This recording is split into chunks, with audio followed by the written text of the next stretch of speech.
Jeu rétro, caméra fixe, arrière-plan pré-rendu avec des mouvements de tank, survival horror pour l'Halloween ou rien. Si j'y arrive pas pour l'Halloween, je pense que j'arriverai plus jamais à rien.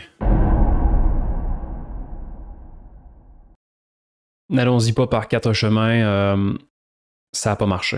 Ben, ça n'a pas marché. Le jeu, ça marche toujours, là. Il est pas détruit, mais j'ai pas réussi à terminer pour le 31 comme j'avais dit. I was very sad to see that. Eh oui, je sais, là, c'était n'importe quoi d'avoir un mois pour faire un truc qui est quand même d'une certaine envergure. Mais même si j'ai pas réussi pour rendre pour le 31, je vais m'accorder encore un certain temps pour que je puisse le compléter.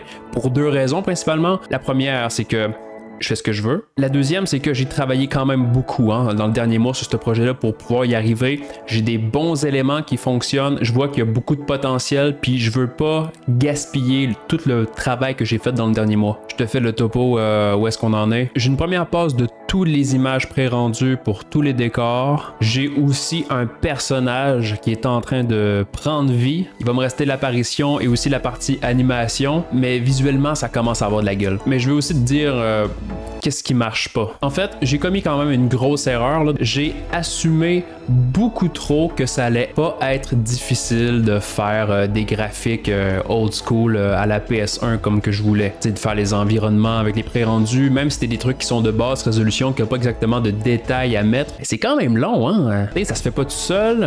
J'ai utilisé un atlas, on télécharge les textures, on met ça dans un même document. Pour ça, j'ai utilisé PureRef que j'exportais après dans Krita pour faire un certain traitement d'image, s'assurer que toutes les textures fit plus ou moins ensemble. Ensuite, dans les scènes en 3D, sur chaque pièce, on doit remonter les caméras. Bon, bien sûr, j'exportais de Godot pour avoir la base. Essayer donc de placer les éclairages, placer les textures, faire en sorte que ça fonctionne. Puis il faut aussi rendre les masques pour les endroits où le personnage va passer derrière certains éléments. Et ça pour tout le jeu, ce qui est quand même long. Il y a de ça quelques vidéos. Je vous montrais ma progression, entre autres le bout dans la chambre où on regarde la fenêtre. On avait l'icône de Godot que j'avais mis en placeholder pour simuler une image pré-rendue, un peu pour mettre en place la mécanique de programmation pour faire afficher le pré-rendu, mais j'étais vraiment dans le champ. Ce que je veux dire, c'est que c'était beaucoup plus complexe que ça. En ce moment, j'ai beaucoup de problèmes à faire la transition des images pré-rendues d'une caméra à l'autre. En 3D, c'est facile. Changer de caméra en 3D, c'est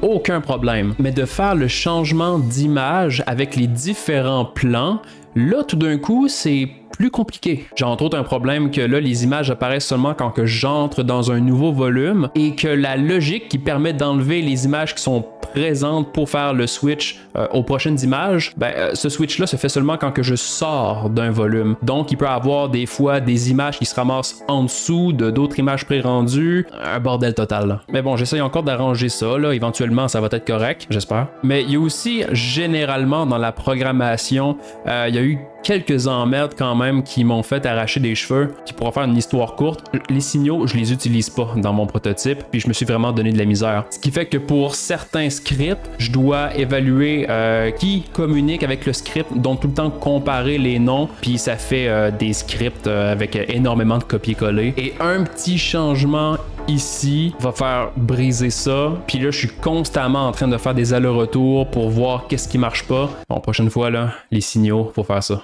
Ça n'a pas marché pour le 31, mais je m'accorde encore du temps. Je veux bien terminer le jeu pour vraiment boucler ça, dire que c'est fait, puis avoir réalisé un truc complet avec Godot. Je vais être vraiment content. Fait que si tu veux voir où est-ce que je vais me rendre avec tout ça, abonne-toi. Puis j'espère qu'on se reverra pas dans une autre vidéo où je m'excuse puis je dis que j'ai pas été assez bon. Mais jusqu'à là, je vais te dire à la prochaine.